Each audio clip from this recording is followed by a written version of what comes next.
It's time for Tab Talks, your weekly conversation about matters of faith. I'm your host, Jennifer Rash. And I'm your co-host, Debbie Campbell.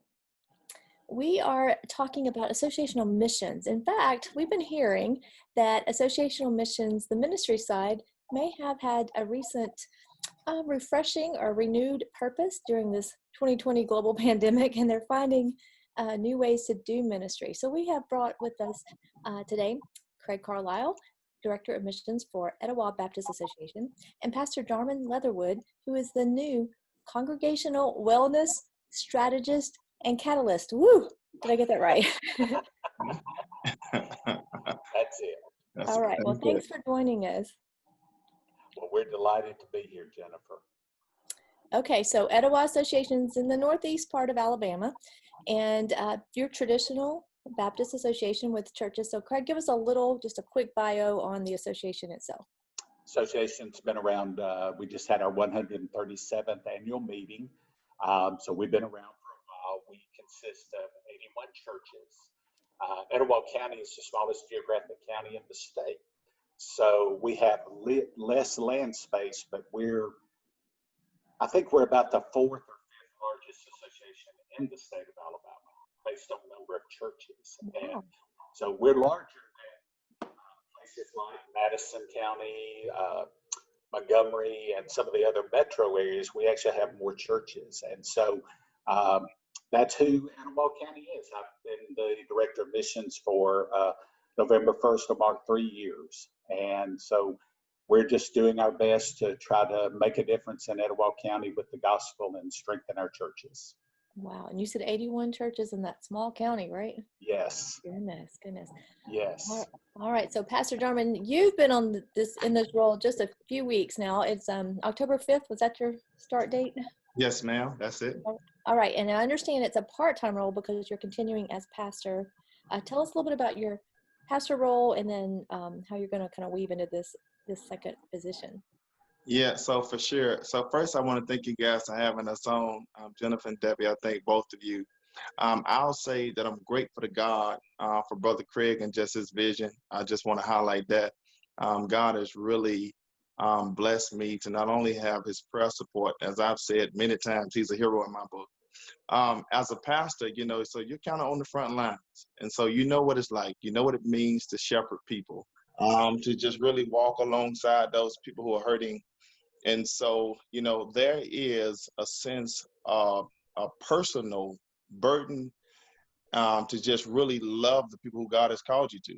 And so I know that side of it, but also I understand as a pastor what it means to have somebody to come alongside of you and walk with you. Because sometimes being a pastor can be very lonely.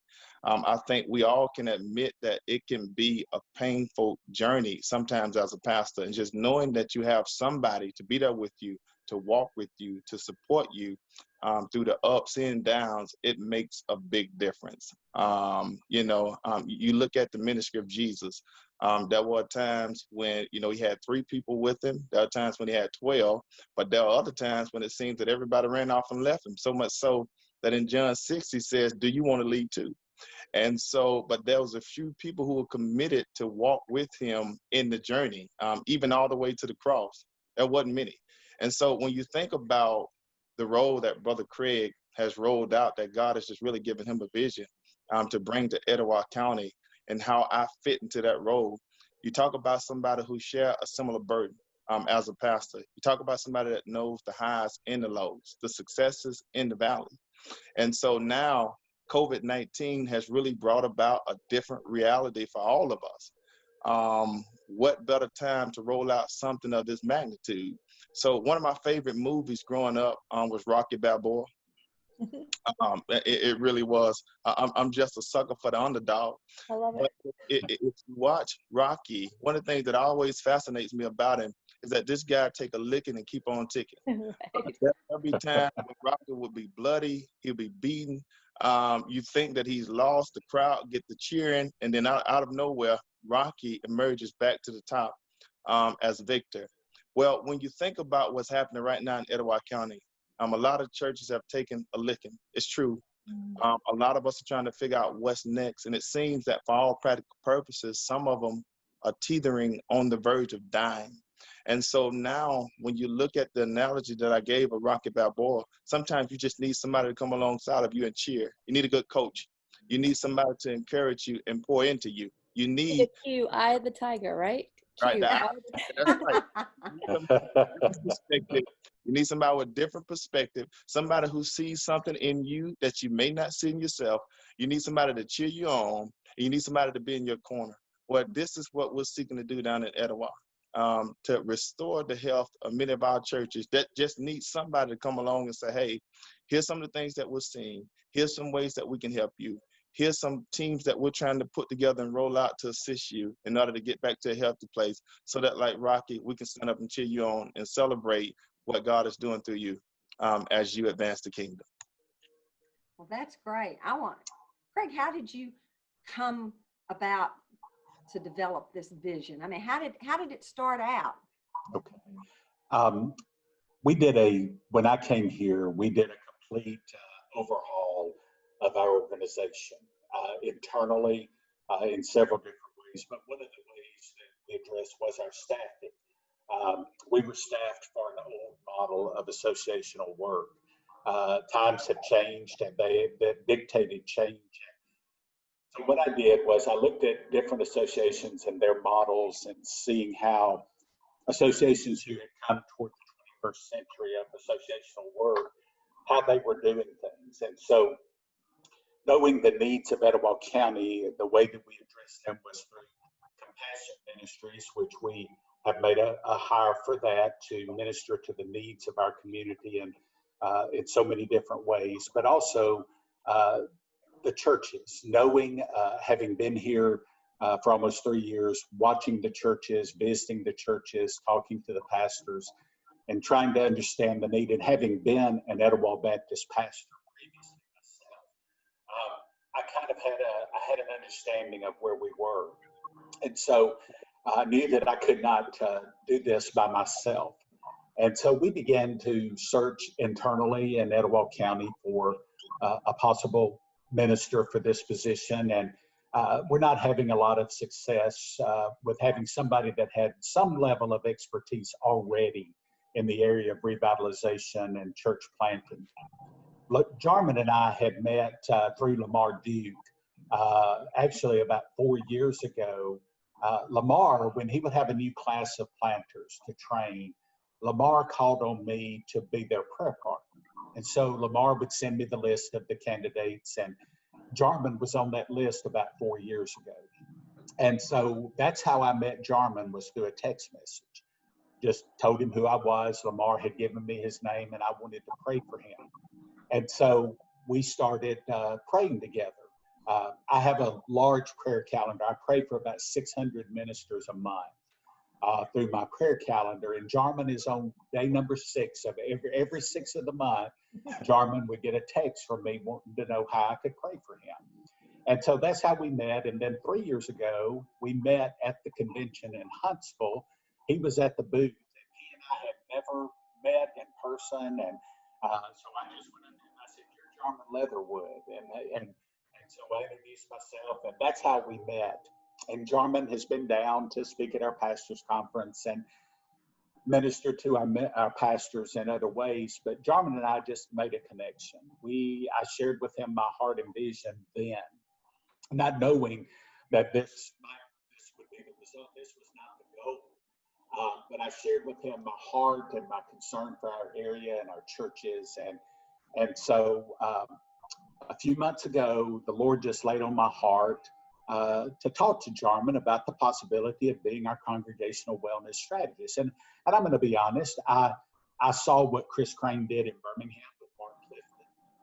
And so I called called Chris, and I said, "Chris, I've seen this partnership."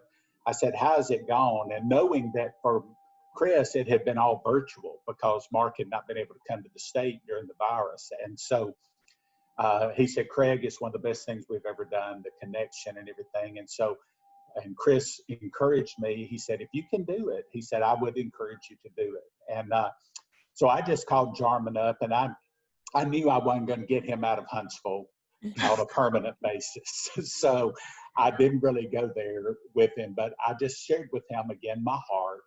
and told him what we were trying to do.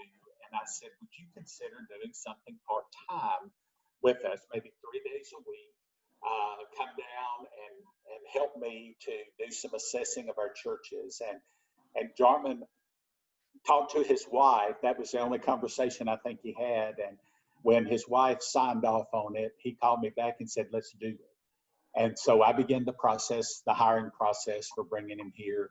And he has met with great enthusiasm from all our pastors that have met him. Jarman brings a new enthusiasm to the Etowah Baptist Association. We are incredibly like-minded as far as where we want to see churches go. I've been holding on to his coattail as he's setting the pace these days around here, helping me. But one of the things that Jarman does, he brings a freshness to Etowah Baptist, but his eyes to see a community that he has no preconceived ideas about. He's able to see things that I can't see, being a native of Etowah County, growing up here and then coming back and pastoring. Jarman sees things in a whole different light, which helps me to set the tone for ministry. And God's already blessed us in the 2 weeks that we've been together. We are anticipating great things. And like I said, he and I, when we get together, we're good for an hour and a half conversation. That's just the way it is. But it's a model that I've heard people saying, how did you do this? Can we do this? And this sort of thing. And I hope I'm not hiring Jarman out for multiple part-time jobs across the state, but we're basically in a year agreement for him to work with us till next October. And part of the goal is to help find someone to permanently be in that position. And the idea would be that Jarman would be the mentor, and we would work together to train up that more permanent person. But it's been a great marriage for 2 weeks. We're thoroughly enjoying what God's doing through this. Great honeymoon time. It is. That's right. And we're counting on it lasting a year. That's right. You're listening to Tab Talks. I'm your host, Jennifer Rash, here with co-host Debbie Campbell, and we are talking about associational missions, specifically about congregational wellness, and thinking more strategically maybe than in past years. We have with us Craig Carlisle, Director of Missions for Etowah Baptist Association, and Pastor Jarman Leatherwood, who is the new Congregational Wellness Strategist and Catalyst. I'm going to get that title. And Pastor Jarman is actually, crazy enough, he is in another association. He's up in Madison Association with House of Hope and Restoration Church, where he is the pastor. And so, Pastor Jarman, start there. What's it like to be in this partnership across associations? I know it's a short-term planned role, but still, how is that with the distance and just trying to do all of it and keep it all going? Yeah, so I think one of the things that's consistent, no matter where you are, is that people are hurting and people are lost. And so I think when you look at the makeup of Madison County is home to about 400 and something thousand people. I think last we checked, there are about 200 plus thousand that don't go to church anywhere. And so there's a burden. And so now you think about some of the needs in Etowah County. And Brother Craig, he shared the vision. He's rolled out some things to you guys that are true as he knows his community. Etowah County is home to about 102,000 people. And I think last we talked, less than 20,000 go to church anywhere. And so there's a sense of urgency. And so when you think about it, whether you're in Madison County, where we're able to put rockets in the air, but people are still walking around with their heads down, or in Etowah County, a place where there's a desperate need for the gospel, for us to come in and be missional in our approach to share the love of Christ. It goes across, it crosses bridges, and we're able to see God move regardless of what the context is. And so I think that that's important. One of the things that I think is also important as we look at what's going on in Huntsville is just the support of our association. They've been very supportive in this new role, especially, one guy in particular, Brother Ron Lynch. We have a good relationship. So he's just really been a great encouragement to me. And I think he even shared some stuff with Brother Craig that might keep me hired a little bit longer. I think also. and so that's always a plus. We want to keep him talking, okay?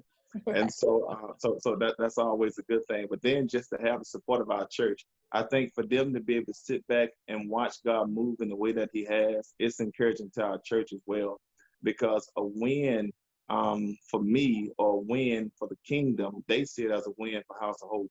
And so they never, gave me any kickback on taking on this new role. For the most part, they've said, Pastor, how can we help you? And because again, this is a partnership, and that's the way that we have to see it. And so it's just really been refreshing. I've been in Etowah now, as he said, for 2 weeks. The staff here, they treat me very well. You guys are right. This is an amazing honeymoon. But also what I see happening here in Etowah is something, that only God can do. As you sense what's happening in the atmosphere right now, there's a level of excitement. I can tell you this, even with talking with some of the staff, they're just excited about what God has done over the last few years, as Brother Craig has been fulfilling his assignment here. And now that I get the opportunity to come down and be a part of it, I can tell you, I'm like a kid in the candy store. And I'm running around, I'm praying, I'm seeking God about what's next, but it's really been good. Craig, what do you think? What do you think this looks like a year from now? I love the concept of working yourself out of a job in a sense and becoming the mentor and the coach. But Craig, what do you think? If you could outline it right now, what do you think it looks like? I think that I do believe in a year we will have stronger churches. We have a part of our community that runs along Highway 431 through Etowah County, east to west, that we have is where our weakest areas are as far as our churches. We have clusters of churches in communities, but all of them are weakened by the fact that their communities have changed. And so what Jarman and I are doing is that's our target area. We are targeting the communities where the churches may not necessarily look like their community anymore because of the economic or racial change that has taken place. And so as we do that, and the conversations that we're having with the pastors, one of the early results is just the excitement of pastors knowing that we care. That goes so far in associational work. It's just your churches and your pastors, and not just your pastors, but your ministers in general, need to know that you love them and you are genuinely concerned about them and their future. The second thing that, right now is that this virus has accelerated the decline of our churches. I read an article back earlier in the pandemic by Ross Douthat that was written for the New York Times, and it was entitled Waking Up in 2030. His premise was that this season we're in is like a Rip Van Winkle time, and that when we wake up, the things that we're dealing with we're going to be basically a decade down the road. And so what we're seeing here, and I'm sure across our state and country, is that the decline in attendance has accelerated because of this virus.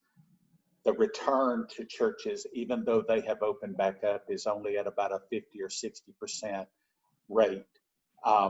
Many of our senior adults have perhaps already decided that they are not going to return until there's a cure or a vaccine. Other people are staying away from the church because we're learning that church was not as important to them as we perhaps thought it was. And so what is happening, in my opinion, is, at least here in Etowah County, is the field for the harvest is increasing. It's not diminishing, it's increasing because of people are not returning to their churches.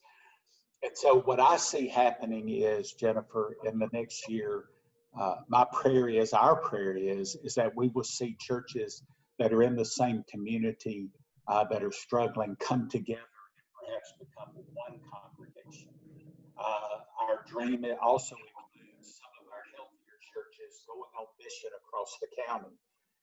not necessarily leaving Etowah County, but just moving from their community to another community and sending out missionaries and potential pastors and servants to strengthen these churches and prop them up, perhaps in a fostering situation where the churches come in for a season and then see if the church can self-sustain again, or even an adoption process, perhaps similar to the Sage Mountain Michael Wayne story that's being written right now. We see that happening here. We're in a situation, and I don't know that all directors of mission see things this way, but we have 81 churches. But in many ways, if we had less churches, we would be a stronger association. Because, as I said, we have these clusters of churches, 5 or 6 stacked in on top of each other in a community, but no one is really being the church in those communities. So we're taking up space, but we're not valuable. We're not, people don't even know that some of the churches are there. So our hope is that we will that the Lord will awaken the hearts of these churches, give them a kingdom mindset to where they see their community for what it is now, not what it used to be, will come together in kingdom work for the sake of the gospel to reach these communities and see things begin to happen as they come together, that they can actually do more. One other thing I will say is we are an all-white association. Jennifer and Debbie, we 81 white churches. We have no Hispanic work. We have no African American work. That's another area that we're hoping to address, is that we will begin to see the opportunity to plant Hispanic churches and plant gospel sharing of African American churches in Etowah County and in these pockets where there's a lack of gospel presence. And so that's a lot of things to happen in a year. That's why Jarman's a catalyst. We don't have any false notions that we're going to accomplish this in a year, but our hope is that we will see the churches that we have here capture a kingdom mindset, that we will see them see the need that, yes, we can do more together. Yes, we need new churches. Yes, there are segments of our population, and plant that seed.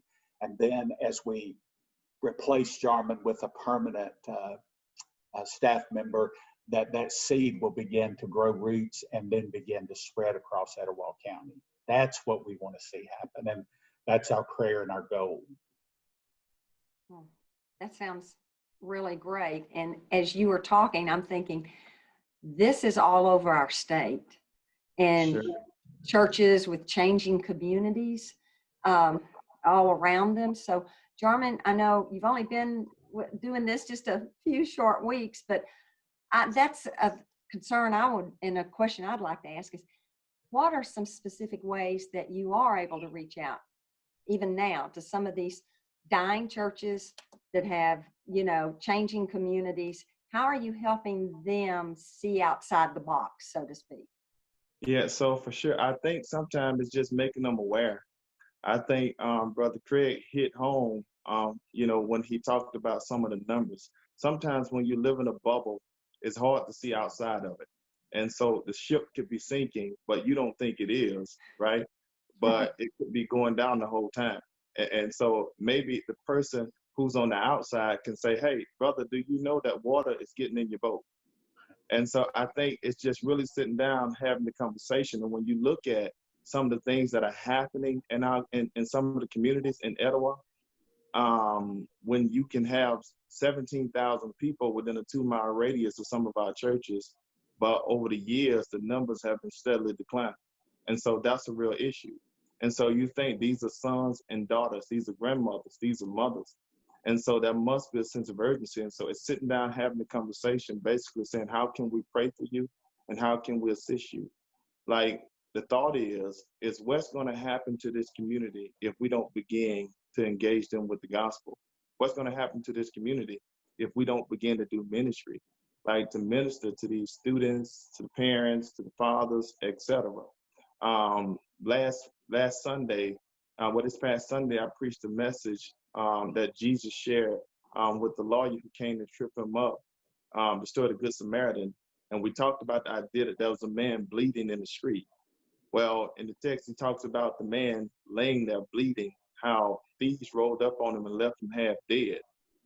Well, when you contemporize that, right now in our community, men are dying every day. And so there has to be a sense of urgency behind it, because many of them are dying and they don't know who Christ is. And so I think heart to heart, if we're thinking kingdom, our approach must be, it can't be just our physical building where we hold on to the building as if they're ours. We have to think kingdom. They belong to the Lord. I heard a guy say this once, it's not our kingdom, it's his. We can't be caught up in the idea that we're building our kingdoms. It's his kingdom come, his will be done. And so it's my prayer that as we offer ideas, talk about strategies, ways that we can help, I think, as Brother Craig said, getting some of our stronger churches to come in and foster, some of the other churches as we talk about revitalization and replanting. All these are conversations that we want to bring to the table. And here's what's true. It's going to take all of us. It's going to take a unified effort. I think that all of us has to see that in order for our communities, like the plagues that's happening, many of our communities are dying from so many things. And if we don't do something about it, the Lord calls us to be the light of the world, a city that sits on the hill that can't be hid. Well, it's important that we let the light shine in such a dark moment right now in our nation. So much is happening. And right now we have to be that light for people who are living in darkness. And it's going to take all of us in order to see it happen. And that would be my hope. I think that just like Brother Craig and what's happening here in EBA, our state convention shares the same sentiment. I think that's why, from Rick Barnhart, Brian, and many others, Dr. Lance, somebody worked so hard in order to see things happening. And we always talk about the importance of partnership. Well, we're not in this alone, right? And I think we have to understand the importance of not trying to go at it alone. And so if you have the strength of a church in Etowah County that's thriving and going, that's blowing and going, they have to think, as the slogan is in Etowah County, this is my neighborhood. We can't just think church, my church. We have to think, this is my neighborhood. This is my community. Regardless of what side of the street you're on, if somebody over here on this side needs the gospel, let's pull together our resources and take it to them. I think that's important. I love that. I love that. All right, we're going to have to leave it there. You guys, I'm excited to see what's going to happen. Thank you both for joining us and sharing your story. Thank you, Jennifer. All right. Thank you. And God bless you. Yeah, thank you. And thank you all for listening. We'll be back next week.